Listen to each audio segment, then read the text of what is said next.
Bienvenidos sean todos a un nuevo video tutorial de la serie de optimización utilizando Python. Ahora con el método de optimización de Fibonacci. En este video estaremos viendo una explicación teórico-gráfica para luego proseguir con una implementación del método en el lenguaje de programación de Python. Finalmente cerraremos este video tutorial haciendo una evaluación del método y comparándolos con otros métodos de optimización. Pero antes de continuar, no se olviden de suscribirse a nuestro canal y seguirnos en todas nuestras redes sociales. También recuerden que el código de este y de todos los videotutoriales que tenemos en nuestro canal está subido a nuestra página de GitHub. Ahora sí, vamos a programar. El método de Fibonacci será el último de los métodos de optimización para funciones unidimensionales que no están basados en el gradiente. El método de Fibonacci usa exclusivamente los valores de la serie de Fibonacci para determinar los puntos de evaluación. Estos puntos de evaluación estarán delimitados por el rango A, B y vienen dados por las siguientes ecuaciones. Nótese que en estas ecuaciones tenemos el elemento LK asterisco, donde LK asterisco es igual a esta ecuación de aquí. Ahora, estos elementos Fn menos K más 1 y Fn más 1 serán los números de la serie de Fibonacci. Este valor de L vendrá dado por el rango B menos A y su valor no cambiará durante el algoritmo. N, por otra parte, el elemento N que tenemos aquí es un índice fijado antes de iterar el método y K es un índice variable que se va a inicializar en el número 2. Similarmente a otros métodos, una región será eliminada al comparar los valores de la función objetivo evaluados en los puntos xa y xb.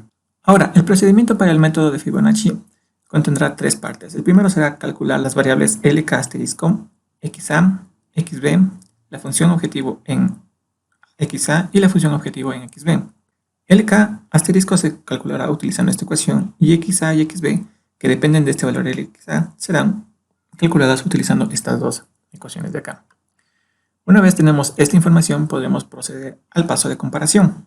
El paso de comparación analizará los valores de las funciones objetivos evaluados en xa y en xb, y dependiendo del resultado, asignará o moverá los límites a y b. El siguiente paso será actualizar índices, y en este procedimiento lo que se hace es incrementar el valor de k. El valor de n, como habíamos dicho, es un valor fijo, y los demás elementos se modificarán en la siguiente iteración.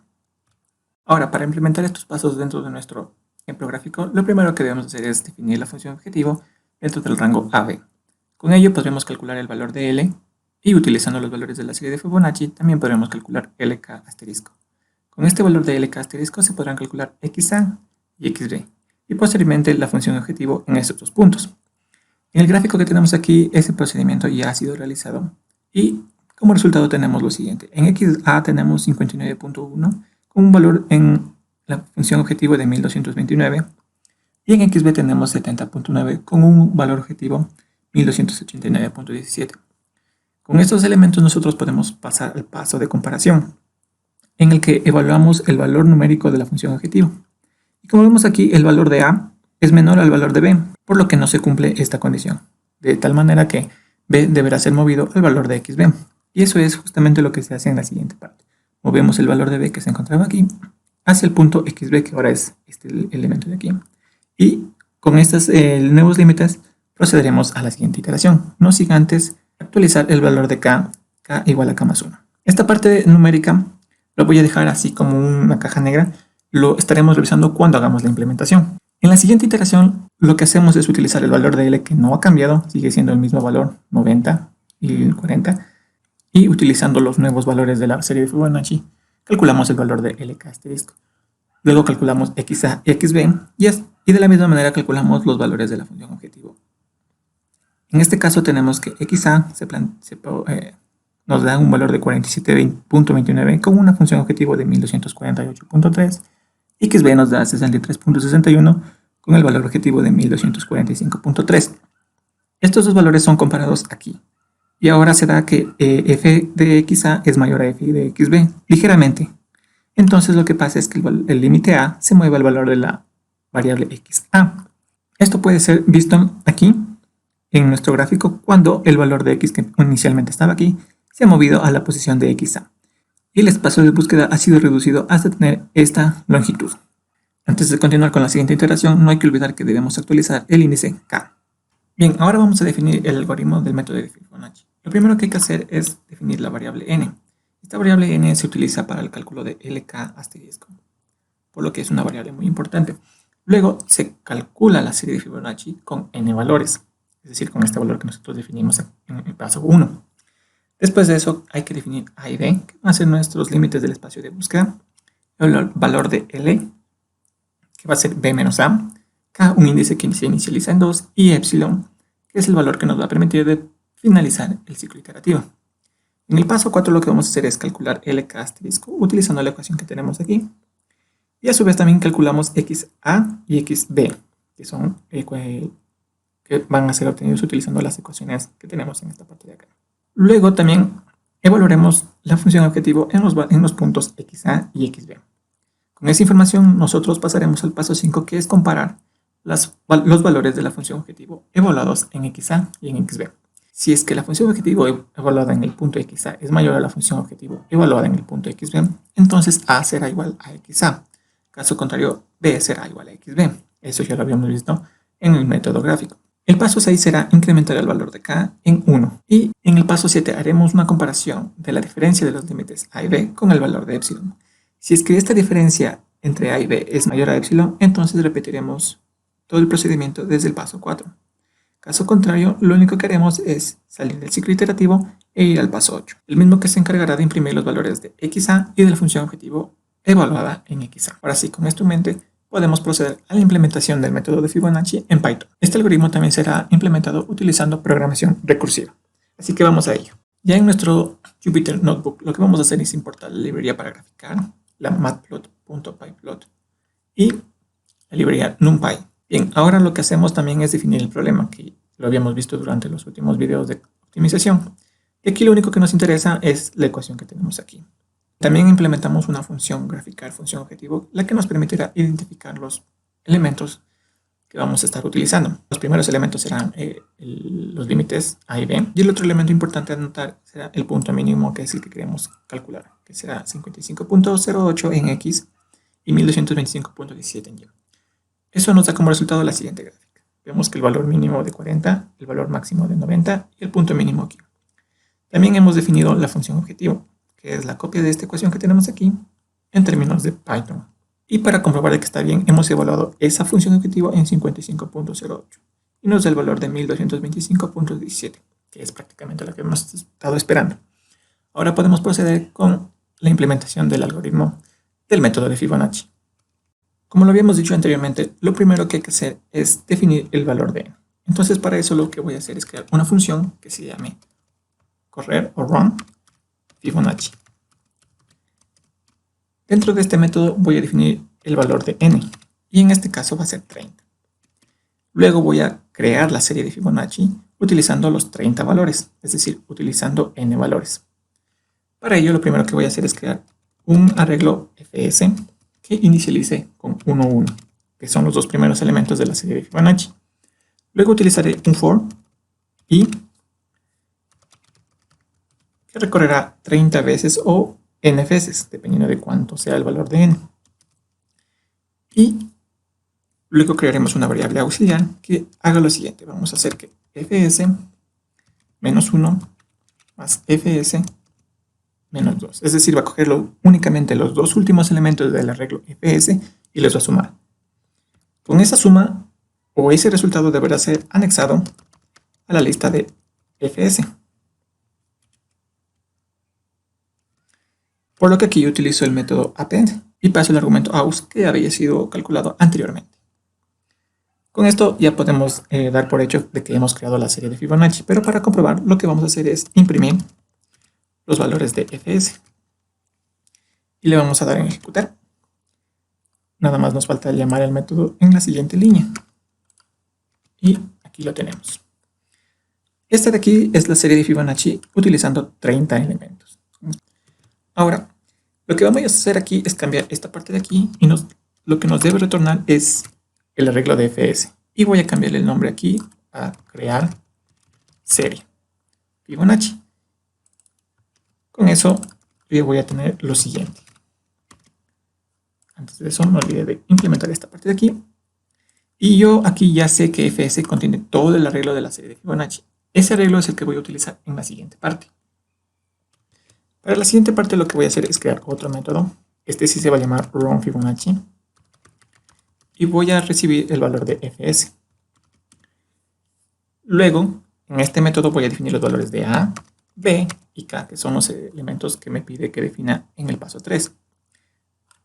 Los valores de A y B ya sabemos son 40 y 90. Y K, como nos dice el método, debe ser inicializado en 2. El valor que tenemos aquí.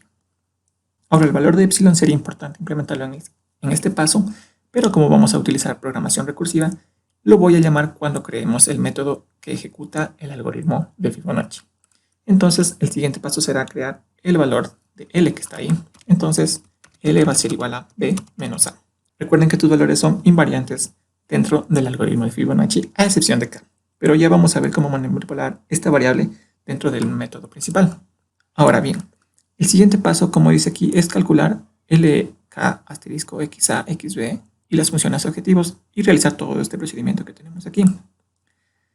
Pero este es el proceso iterativo, entonces esto va a estar incluido dentro de una función que será recursiva.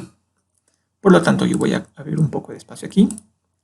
Y aquí le voy a crear una función que se llame Fibonacci. Ahora, esta función Fibonacci va a recibir muchos parámetros. Va a recibir los parámetros de A, de B, de K, el número de iteraciones, el registro con el que queremos llevar las cuentas, el valor de L, el valor de epsilon. Y como son muchos elementos, lo que yo voy a hacer es utilizar un mecanismo que aprendimos en el curso de Python. En lugar de pasarlos uno por uno, lo que yo voy a hacer es pasar argumentos arbitrarios. Y lo voy a hacer de esta manera. Ahora bien, el primer argumento arbitrario que yo voy a recibir es el valor de A. Por lo que voy a hacer A igual a params. Perdón, aquí sería params porque son varios parámetros. Y va a ser el primer parámetro que yo envío. De la misma manera voy a hacer para el valor de B. Solo que esta vez ya no va a ser el elemento 0, va a ser el elemento 1, es decir, el segundo elemento que yo envié como parámetro. Luego va a ser el valor de K. Y este será el tercer parámetro. Entonces 2. Posterior a esto enviaremos el número de iteraciones. Este será el parámetro 3. También enviaremos el registro, que lo voy a abreviar como reg. Y vamos a pasarle como el parámetro 4. La longitud. Eso también deberemos pasar como un elemento, puesto que podríamos variar la longitud cuando llamemos el método Fibonacci en esta parte de run Fibonacci. Aquí vamos a tener un error antes de esto, entonces corrijamos. El quinto, también deberíamos mandarle el valor de n, porque este valor va a utilizarse para calcular LK asterisco. Entonces sería el parámetro 6. Y finalmente tendríamos que mandar la serie de Fibonacci, que es la que calculamos anteriormente. Valor 7. Son 7 elementos. Entonces con esto ya podremos comenzar a hacer nuestros cálculos del método de Fibonacci. Lo que debemos hacer en sí como siguiente paso es calcular este valor o esta ecuación LK asterisco. Y para hacer eso lo que voy a hacer es lo siguiente. Voy a crear una variable que se llame índice de arriba, es decir, la parte del numerador. Y si recordamos la ecuación es n menos k más 1. Ahora también voy a crear una variable que se llame índice de abajo, es decir, la parte del denominador. Y esto va a ser igual a n más 1. Con estos dos índices ahora procedemos a calcular LK asterisco. Solamente le vamos a llamar LK. Esto va a ser igual a L, que ya habíamos definido o que viene por los parámetros, multiplicado por Fs en el índice de arriba, dividido para Fs en el índice de abajo. Con esto ya vamos a tener el valor de LK asterisco. Ahora el siguiente paso nos dice que calculemos XA y XB. Entonces vamos a utilizar las ecuaciones que ya habíamos visto. XA será igual a A más LK. Y XB será igual a B menos LK. Bien, con estas variables definidas, ahora lo que debemos hacer es evaluar la función objetivo en estos puntos. Por ello voy a hacer lo siguiente. U evaluado en XA será igual a U XA.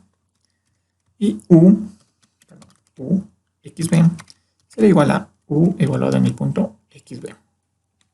Con estos datos lo siguiente será implementar el condicional descrito en el paso 5.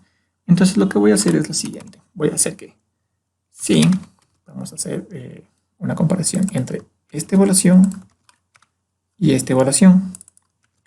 Y lo que nos dice es que si es que el primer elemento es mayor al segundo, entonces A sea igual a XA. Caso contrario, P sea igual a XB. Luego el siguiente paso dice que incrementemos K en 1. Entonces vamos a escribir eso. K igual a K más 1. Y una vez que tenemos eso implementado, podremos pasar a la siguiente iteración. Entonces también deberíamos hacer que la iteración sea igual a iteración más 1. Listo. También, como ya sabemos que aquí de costumbre debemos agregar información en el registro. Entonces lo primero que voy a hacer es agregar las iteraciones, el valor de XA y el valor de U evaluada en XA.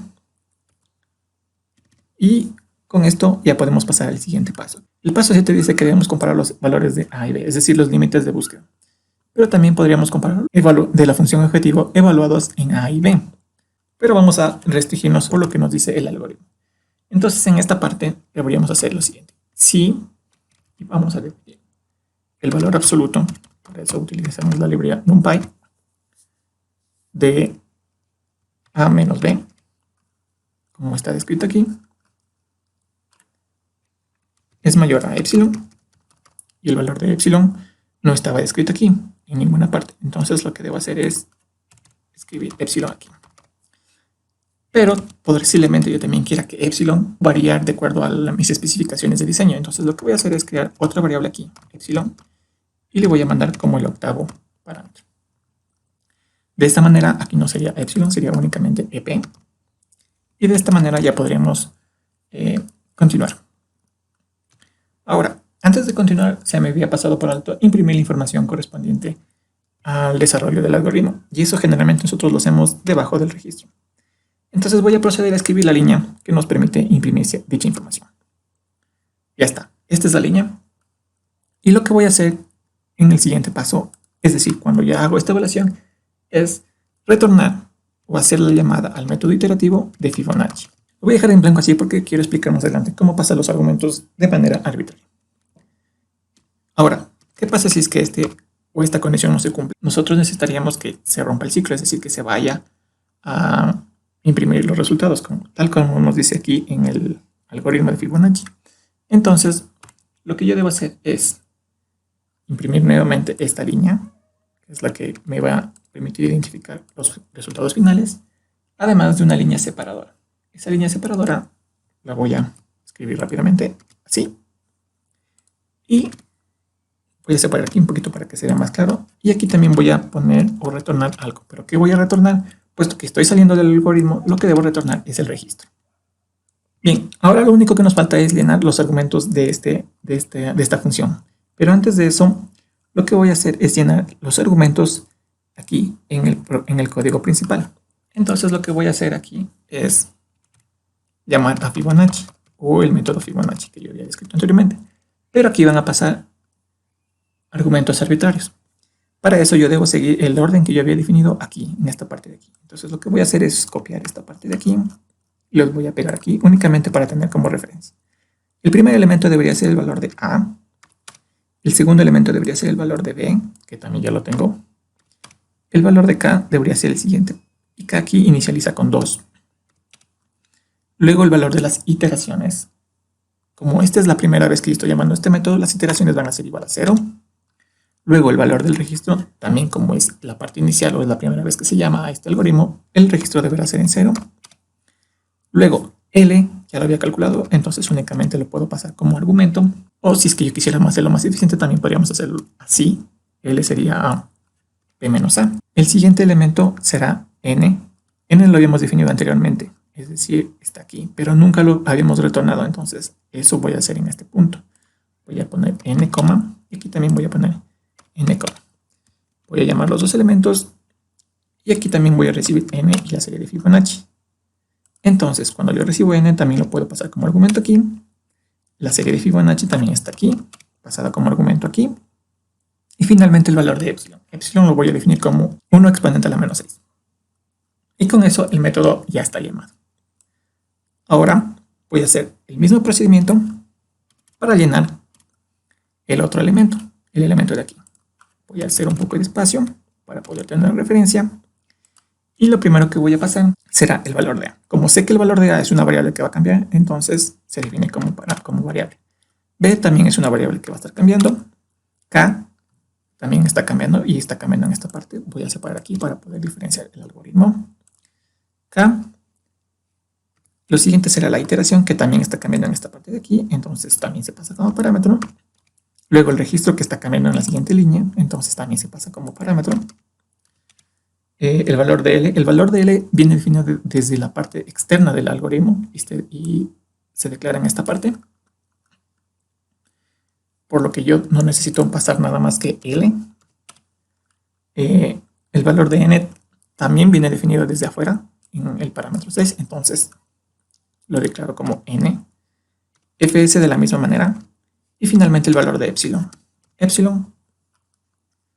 Y ya. Como pueden ver, pasar argumentos arbitrarios a una función puede ser, de cierta manera, muy conveniente, pero también puede ser un tanto confuso. Por eso, la mejor forma de desarrollar la habilidad de utilizar funciones con argumentos arbitrarios es practicar. Y básicamente hemos terminado el algoritmo. Ahora sí, limpiamos este espacio de aquí y con eso damos por terminado la implementación del algoritmo de Fibonacci. Una cosa más que nos hace falta es acá abajo. Si bien cuando estoy haciendo la llamada recursiva del algoritmo no me retorna nada, cuando yo termino el algoritmo me regresa un registro. Entonces aquí lo que voy a hacer es recibir el registro. Y con este registro yo ya puedo llamar a esta función Fibonacci. Ahora, yo quiero que de esta función Fibonacci me regrese el registro. Pero escribirlo así es un tanto ineficiente, entonces lo que yo voy a hacer es eliminar esta variable registro. Y aquí voy a escribir la palabra return. De todas maneras, yo ya sé que esta función Fibonacci me retorna un registro. Y ese registro lo voy a retornar cuando se termine de llamar la función run Fibonacci. Entonces, para estar seguros de que todo está llamado, voy a empezar a ejecutar esta función. Parece que no tiene problema. Esta función también, este elemento de aquí y este elemento de aquí. Ahora, lo último que me falta es llamar a esta función en el espacio. Así que vamos a ver. Dice que tenemos un error.